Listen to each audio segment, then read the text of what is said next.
Ya. Muy buenas tardes, compañeros, amigos. Los recibo de nuevo en su programa favorito, Física Moderna.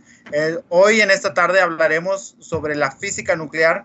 Tenemos el investigador e historiador Ariel Santiago, que nos hablará sobre la física moderna.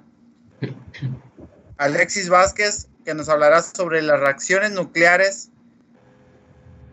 Ariel nuevamente nos hablará sobre la radiactividad. Y tenemos a un compañero muy importante que es Julasic, que él nos hablará sobre el proceso de la fisión y de la fusión nuclear. Por otro lado, tenemos a nuestro compañero e ingeniero Pedro Herrera, que nos hablará sobre las diferencias entre estos dos métodos. Y para terminar, tenemos a mi compañero e ingeniero Sergio Mendoza, que nos hablará de cómo aprovechar esta energía nuclear. Muy buenas tardes y los dejo con mi compañero Ariel Santiago. Gracias por esta presentación tan bonita. Saludo a todos en la mesa redonda. Saludos. Gracias. ¿Cómo está la pandemia?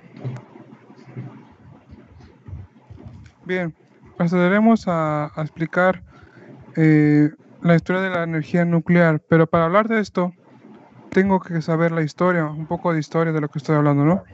Entonces vamos a ver un poco acerca de la historia, lo que pasó, lo que está pasando y lo que en algún futuro nos tomará lo que es la energía nuclear, porque es importante que la sepamos. O sea, tenemos que saberla porque casi todas nuestras vidas, o nuestra vida, o los procesos en los cuales llegan los productos a nosotros, es por eso. Entonces, trataré de ir un poquito rápido porque es mucha información, es mucha historia, pero vamos a ir a viendo.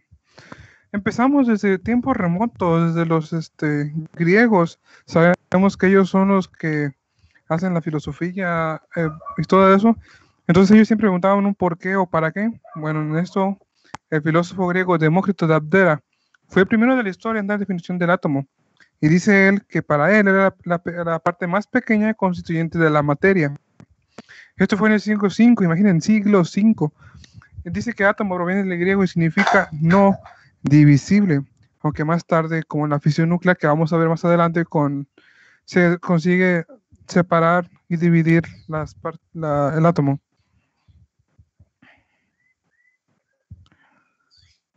Más tarde, y siguiendo la historia o la cronología de lo que estamos viendo, vemos aquí que John Dalton también afirmaba en su libro A New System of Chemical Philosophy que los elementos se forman a partir de determinadas combinaciones de átomos, es decir, que todos los átomos de hierro y de uranio son idénticos, o sea, que los átomos son iguales, solamente cambia su configuración. Más adelante, el descubrimiento del electrón, que es muy importante para nosotros los eléctricos, los electrones. En 1897, J.J. Thomson anunció el descubrimiento de una partícula cargada negativamente a la que llamó electrón. Fue capaz de deducir también la relación entre la carga de una partícula y su masa. Los electrones son elementos cargados negativamente que van orbitando alrededor de un núcleo, como si se tratara de los planetas orbitando alrededor del Sol. Es lo que él decía, el modelo atómico de Thomson. Y vamos a ver el descubrimiento de la radioactividad, que también es muy importante. En 1896, el físico francés Antoine Henri Becquerel comprobó que determinadas sustancias, como las sales de uranio, producían radiaciones penetrantes de origen desconocido. Este fenómeno fue conocido como radioactividad. Becquerel estaba trabajando en su laboratorio y dejó descuidadamente unas sales de uranio junto a unas placas de fotografías que aparecieron posteriormente veladas, a pesar de estar protegidas por la luz solar. Esto es muy importante que lo sepamos, porque en la parte de las radiaciones alfa, gamma y beta la vamos a analizar más a profundidad. Después de investigarlo, se dio cuenta que el causante fueron las placas, era el uranio. Gracias a su descubrimiento, Becquerel se convirtió en el padre de la energía nuclear. En la misma época, el matrimonio francés formado por Pierre y Marie Curie dedujeron como sus investigaciones la existencia de otro elemento de actividad más elevada que el uranio, más elevada, también es muy importante que sabemos. Y ellos, hablando particularmente, Pierre era, si no me recuerdo, era físico especialista en electromagnetismo. Marie Curie era más enfocada a las ciencias aplicadas de la química. Si lograbas hacer un descubrimiento, era ser la primera mujer en hacerlo. Y lograba también su primer doctorado. En esto, con ellos amando su patria, el elemento que descubrieron lo llamaron polonio. También los descubridores de un segundo elemento que denominaron radio. Aquí está la foto de ellos dos. Dice, posteriormente las investigaciones de Rutherford y Roddy demostraron que elementos pesados emitirían 3 tipos de radiaciones, alfa, beta y gamma, que vamos a ver más adelante. La constante de Planck, que la vimos en la clase anterior, que yo también la expuse, o hablé sobre ello en un debate, y formular energía que emiten pequeñas unidades individuales. Y aquí está la radiación electromagnética. El descubrimiento del neutrón también es muy importante, el descubrimiento del neutrón. ¿Por qué? Porque de aquí va a depender las formaciones, ya sean gamma o beta. Alfa, gamma o beta. Y aquí es el descubrimiento de la fisión nuclear, que en 1838, en los umbrales de la Segunda Guerra Mundial, un equipo de investigadores alemanes en la Kaiser-Wilhelm, el Instituto de Berlín, integrado por Otto Hahn, Fritz Strassmann, Lisa Meitner y Otto Frisch, interpretó el fenómeno de la fisión nuclear a través de la identificación de elementos bario como consecuencia de la escisión del núcleo de uranio. Y eso lo va a explicar un compañero más adelante. Y el concepto, en sí, el concepto que queremos llegar a ver de la física nuclear, analizando toda esta historia, quiere decir que estudia las propiedades y comportamiento de los núcleos atómicos. En un contexto más amplio se define la física nuclear de partículas como la rama de física que estudia la estructura fundamental de la materia y sus interacciones entre partículas subatómicas. Interacciones en partículas subatómicas. Gracias.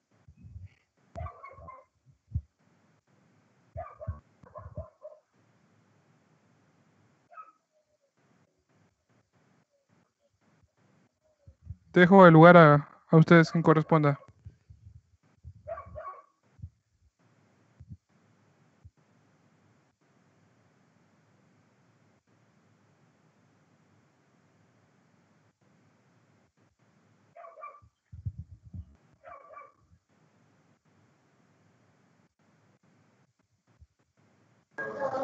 Parece ser que nuestro moderador está silenciado. Amigo Rodrigo. Compañero moderador. Rodrigo. Moderador Rodrigo.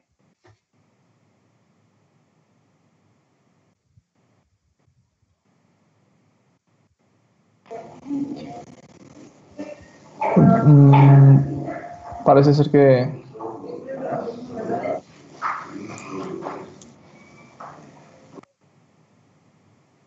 moderador Rodrigo.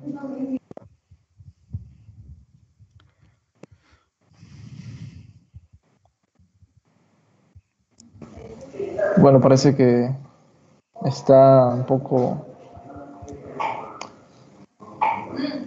desorientado.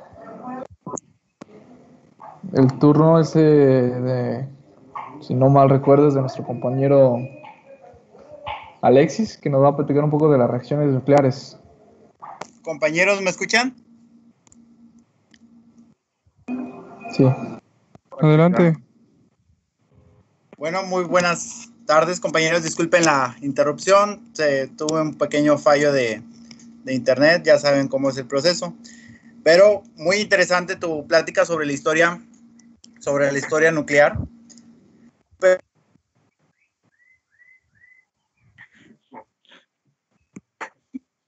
Compañero, ¿sigue con nosotros? Bueno, él nos acaba de decir que tiene un poco de fallas técnicas. El turno siguiente sería de nuestro amigo Alexis, ¿no? Así es.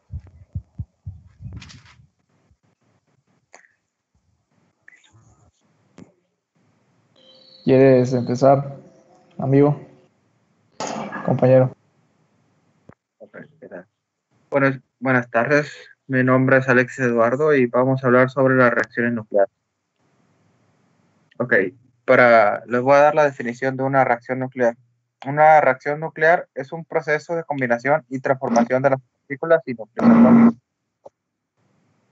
Mediante calor podemos tener esas reacciones. Y aquí le muestro el siguiente.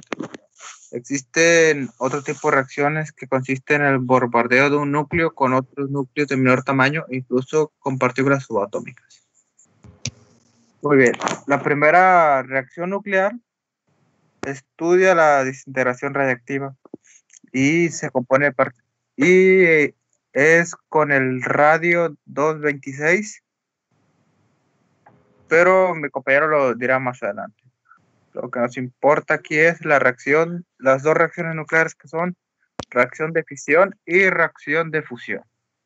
La reacción de fisión es un tipo de reacción nuclear que se produce cuando un núcleo pesado se divide en dos o más átomos ligeros.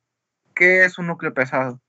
Si nosotros vemos las configuraciones electrónicas, definimos un núcleo pesado como aquel núcleo que su masa es muy grande porque tiene muchos átomos, electrones y protones, ya sea algún elemento que tenga un número de electrones muy elevado en la tabla periódica, como aquí se muestra el uranio.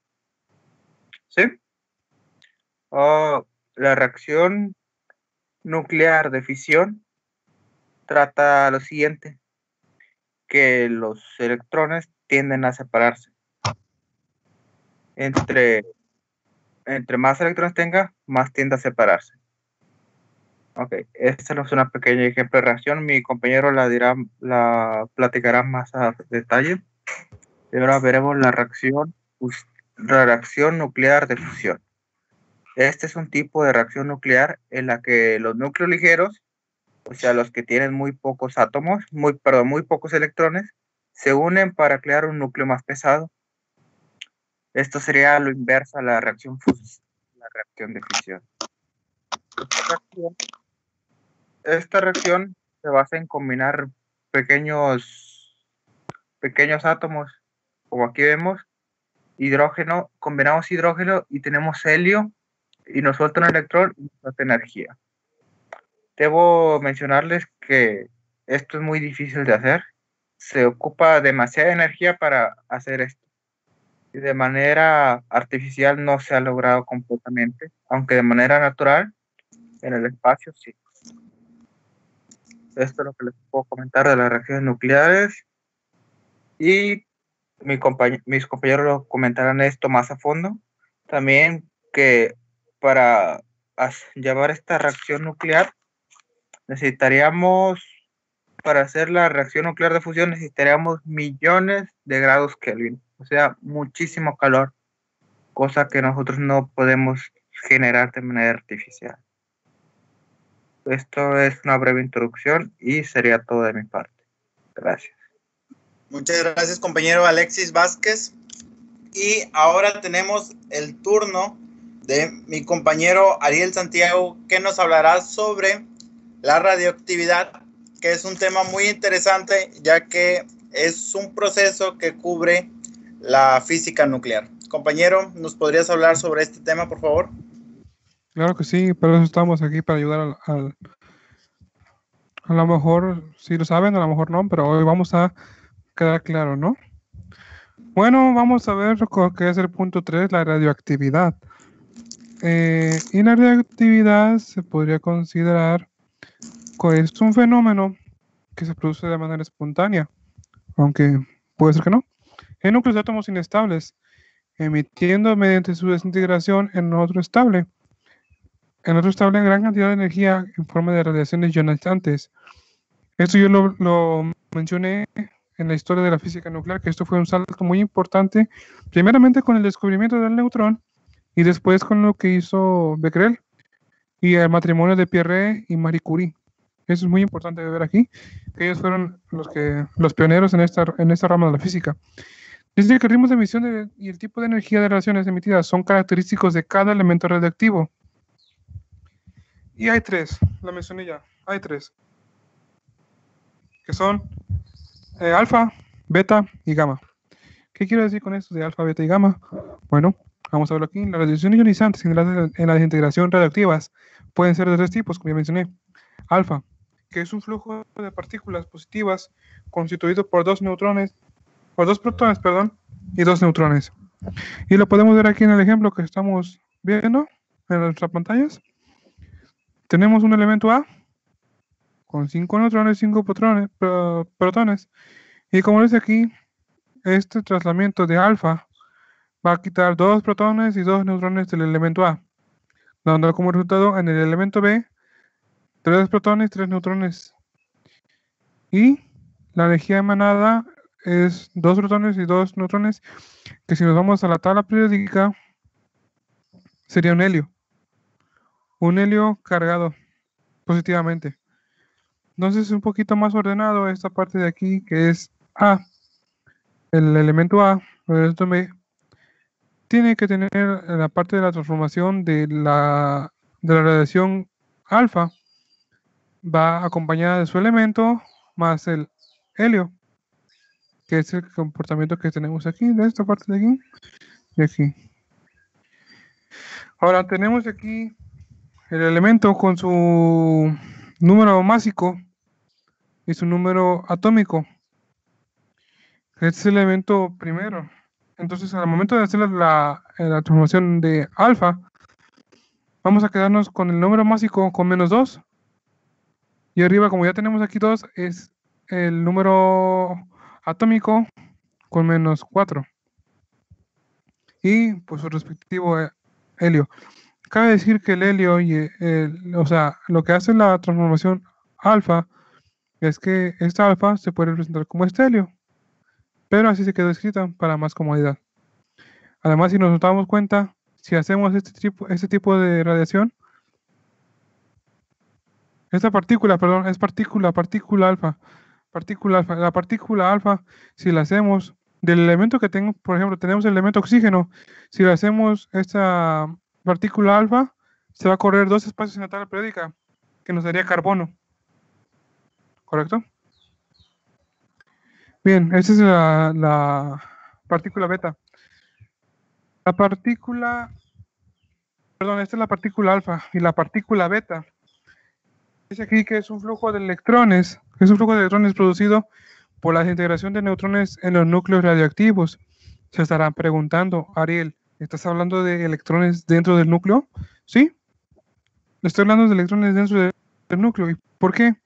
Voy a poner un ejemplo. Supongamos que tenemos un elemento que tenga 5 protones y 5 neutrones. El neutrón, para ser neutro, si hacemos su descomposición, tiene que ser más menos, ¿cierto? Cierto, compañero. Ok, entonces en el desprendimiento del electrón del átomo que vamos a hacer, en este caso de la partícula beta, se comportaría como que el neutrón que teníamos ahí puesto se va a hacer protón, porque a la carga neutra le quitamos el electrón, porque en química esta parte de aquí es el neutrón, es la parte neutra, o sea, puede ser positivo o negativo. En este caso, con la partícula beta aplicada, dejamos positivo su número másico. Entonces aquí lo podemos ver. Si se dan cuenta, tenemos otro elemento con 5 protones y 5 neutrones. Y al momento de hacer la partícula beta aplicada al elemento, tenemos aquí 4 en su número másico, son 4 neutrones, porque ya quitamos el que tenía, y aquí se hace más positivo, ¿sí? Entonces, esta aplicación y su respectivo flujo es el de beta. Viéndolo de una manera más bonita y más elegante, esta parte de aquí es el elemento A con su número másico y con su número atómico. Al momento de hacer la aplicación de la partícula beta, vamos a tener que el número másico aumenta 1. Y aparte de la liberación de la beta. Cabe decir que para este tipo de partículas basta con solamente una vara de aluminio. O sea, para que no nos haga daño, basta con una placa de aluminio de cierto grosor para que no nos haga daño. También en la partícula alfa, esta partícula es más pequeña, porque si nos damos cuenta a nivel a lo mejor decimos 2 protones y 2 neutrones son poquito, pero a nivel atómico o subatómico, esto es muy grande y no tiene mucho flujo dentro del aire, que tanto así que es el mismo aire o una hoja de papel que la ponemos entre nosotros y lo que esté produciendo la radiación, no pasa nada. Pasa como si no hubiera nada y es muy débil. Este es un poquito más fuerte y necesitamos una placa de aluminio de cierto grosor. Vamos con la última, que es la gamma. Como había dicho, dije partícula alfa, partícula beta, pero esto ya es una radiación como tal. ¿Por qué? Porque la radiación gamma es de un núcleo, se divide. Dice que gamma es un flujo de ondas electromagnéticas de alta energía, si proviene de la reestructuración del núcleo, o de mucha energía, si proviene de la reestructuración de capas profundas del átomo, rayos X. Esto lo vamos a ver más adelante y con profundidad en la fisión y fusión. Pero lo que yo voy a hablar aquí es que independientemente tengo un elemento inestable, como lo ve aquí, con este disco tengo un elemento inestable, y lo quiero hacer estable por medio del elemento de la radioactividad gamma. Entonces, tengo aquí que el elemento A, para hacerlo bien, necesito otro elemento a lo mejor, que sería esto, fusión o fisión, que se verá más adelante, más la energía que emite la gamma. Esta energía es muy alta y puede ser corregida ya sea con una barra de plomo de cierto grosor o con hormigón, pero la diferencia es que el hormigón tiene que ser más grande, a diferencia del plomo que puede ser un poquito más reducido, pero igual plomo. Dice aquí que la presentación de radiación alfa en la materia es muy baja. Puede ser obtenida en una simple hoja de papel, como lo mencioné. La radiación beta es más penetrante, necesitándose de unos milímetros de espesor de aluminio o de metacrilato. Por el contrario, la radiación gamma es muy penetrante, como lo he dicho, por lo que hace necesarios espesores importantes de plomo u hormigón para absorberla. Esta es mi explicación sobre la radioactividad y sus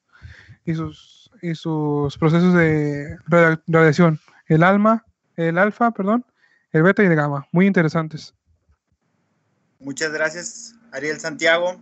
Pero así como es interesante saber qué es la radiación, un tema muy importante que nos interesaría es cómo conseguir esa energía. Y en este caso nos hablará mi compañero Julasi, que nos trae el tema de la fusión y la fisión nuclear. Compañero Julasi, eres bienvenido. Gracias. Ok, la fisión nuclear es la reacción en la que el núcleo de un átomo pesado, al capturar un neutrón incidente, se divide en dos o en más núcleos de átomos más ligeros, llamados productos de fisión, emitiendo en el proceso neutrones, rayos gamma y grandes cantidades de energía. El núcleo que captura el neutrón incidente se vuelve inestable y como consecuencia se produce su escisión en fragmentos más ligeros, dando lugar a una situación de mayor estabilidad. Un ejemplo de esto está aquí en la imagen.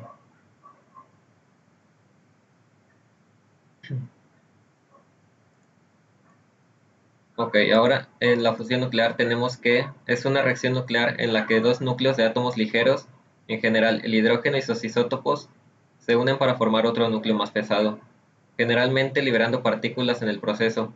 Estas reacciones pueden absorber o liberar energía según si la masa de los núcleos es mayor o menor que la del hierro respectivamente. Gracias. Pedro Herrera, tú como investigador te has dedicado a saber cuáles son las diferencias entre estos dos métodos. ¿Nos podrías hablar tú un poco sobre tus conocimientos de qué es lo que has investigado, de cuáles son las diferencias de cada uno?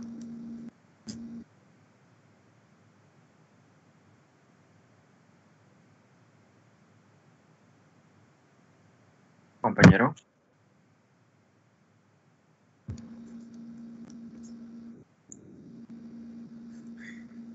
Moderador.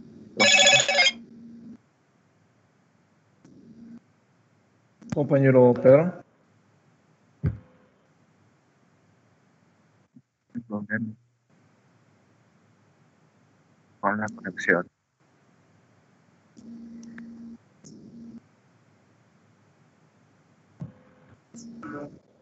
Bueno, debemos de entender que el internet no siempre es confiable para este tipo de presentación.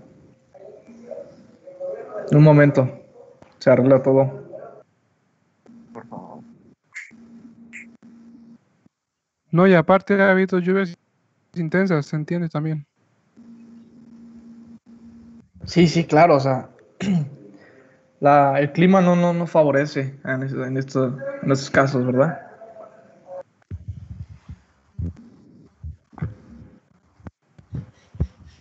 O sea, el fin de esta mesa redonda no es como de que sea una presentación como tal, o sea, donde nos sentamos a compartir información y pues en este caso nuestro compañero Pedro ha tenido dificultades técnicas.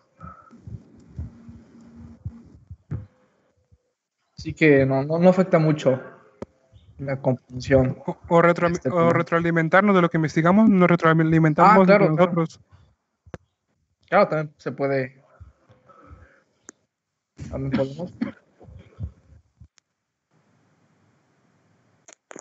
Bueno, compañeros, pues se me congeló la pantalla, pero pues no me impide explicar las diferencias porque el audio sí se escucha bien, creo. Tienes problemas.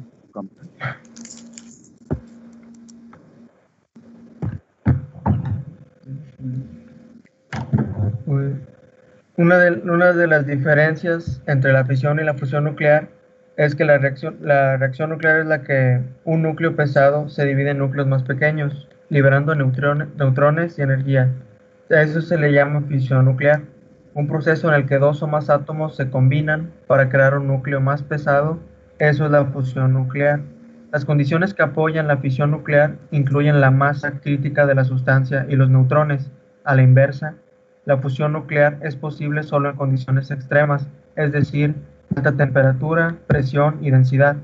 En la reacción de fisión nuclear, la cantidad de energía requerida es menor que la energía necesaria en una reacción de fusión. La fusión nuclear libera una enorme cantidad de energía durante la reacción. Sin embargo, esto es 3 o 4 veces menor que la energía liberada durante la fusión nuclear. Y por último, la fisión nuclear puede ser controlada a través de varios procesos científicos. En contra de esto, la fusión nuclear es inestable e imposible de controlar. Eso es todo de mi parte y una disculpa por las fallas técnicas, compañeros. Muy bien, muchas gracias, compañero Herrera. Para terminar con este tema, porque faltan conclusiones, los dejaré con mi compañero Sergio, ya que nos hablará de cómo aprovechar toda esta energía, pues con la física nuclear. Bienvenido, Sergio. Gracias, compañero, por la palabra. Bueno, hemos visto que existen diferentes tipos de reacciones, tanto como la de fisión y de fusión, y hemos visto que cada una de esas reacciones produce algún tipo de energía, ¿no? Entonces, para aprovechar esta energía liberada por estos tipos de reacciones, se ha optado por varias opciones, y en una de estas, la más común, es las típicas centrales nucleares, que son instalaciones industriales en las que se genera electricidad a partir de la energía térmica producida mediante reacciones de fisión o de fusión en la vasija de un reactor nuclear. Aquí vemos el componentes de una central, que ese es el componente principal de la central, que es un reactor, donde se produce la reacción de fusión. De fisión. La de fusión, el reactor es diferente porque tiene sus diferencias. En un momento lo explico. La instalación, ¿cómo funciona? Para aprovechar al máximo esta reacción, se aloja el combustible nuclear en el reactor, y esto permite que la energía liberada, en este caso térmica, empiece a calentar agua hasta convertirla en vapor a alta presión. Este vapor hace girar una turbina que está conectada a un generador que transforma la energía mecánica en energía eléctrica. Esto es muy conocido ya por nosotros porque, claro, estudiamos ingeniería en electricidad, Pero para los que no, pues simplemente se ocupa una energía para crear otra energía. En este caso es más factible porque la energía nuclear con tan poco se puede hacer mucho. Pero es un poco más riesgoso, claro, tiene sus riesgos. Por lo mismo, las centrales nucleares necesitan un poco más de financiamiento, un poco más de mantenimiento y eso solo se puede sostener mediante, ahora sí que países que tengan la capital. Entonces, las centrales nucleares son más predominantes en países del primer mundo. Por ejemplo, China tiene 16, India tiene 17, Rusia tiene 5 y Estados Unidos, por ejemplo, tiene 2 nada más, porque también ocupan más las energías renovables. Otro de los aprovechamientos que no se le ha dado un buen uso, pero ha sido parte de la historia, sería el armamento. En el caso de las bombas atómicas, donde se aprovecha las reacciones de fisión, tanto de fisión como de fusión. La primera bomba atómica fue de fisión. Bueno, ¿qué es una bomba? Una bomba atómica o bomba nuclear es un dispositivo que contiene una gran cantidad de energía explosiva por medio de reacciones nucleares. Teniendo esto en claro, conforme lo que nos han contado nuestros compañeros, la primera bomba que fue creada fue de uranio.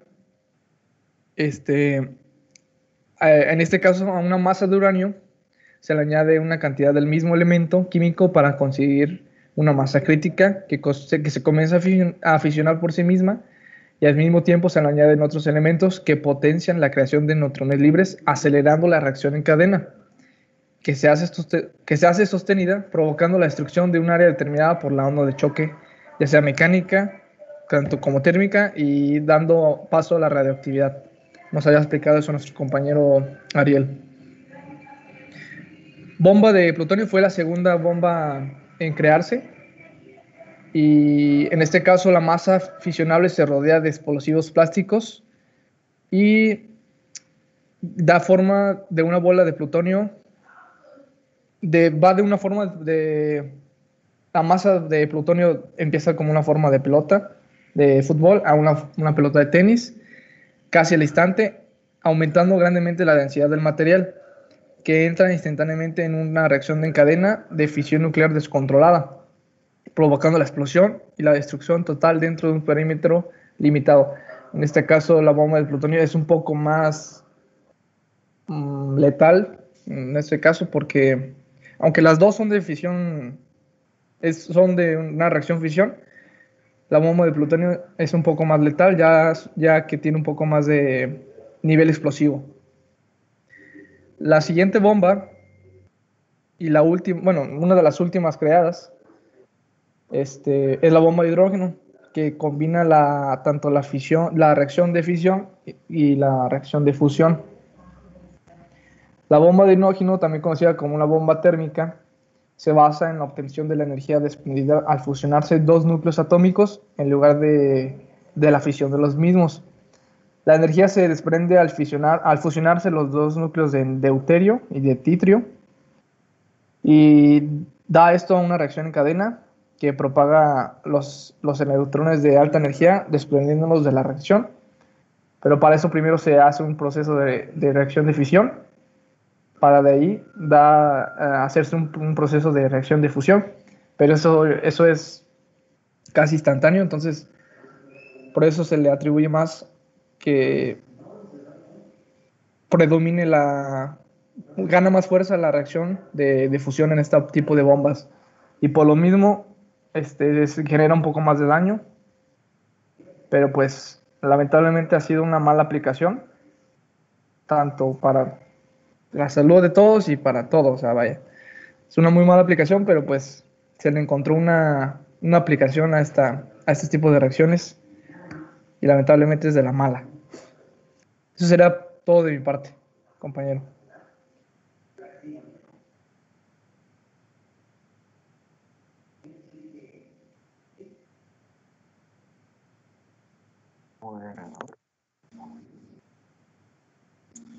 Muy bien, ingenieros. Para concluir, pues ya hemos visto qué es la física nuclear, qué es la radiación, cuáles son los procesos, y cómo se puede aprovechar. Para concluir, mi única información es decirles que la física nuclear ha evolucionado tanto como bien lo veríamos de la manera de que podemos generar energía eléctrica, y para mal es para crear bombas, desastres. Uno de los casos más vistos es en Chernobyl, que lo que tengo entendido es que hubo una explosión y hubo mucha radiación, así como nos comentaba mi compañero Ariel, y pues tuvieron que desalojar, ya que debido a esta radiación era muy impactante, hubo muchas muertes. Entonces, esta evolución de la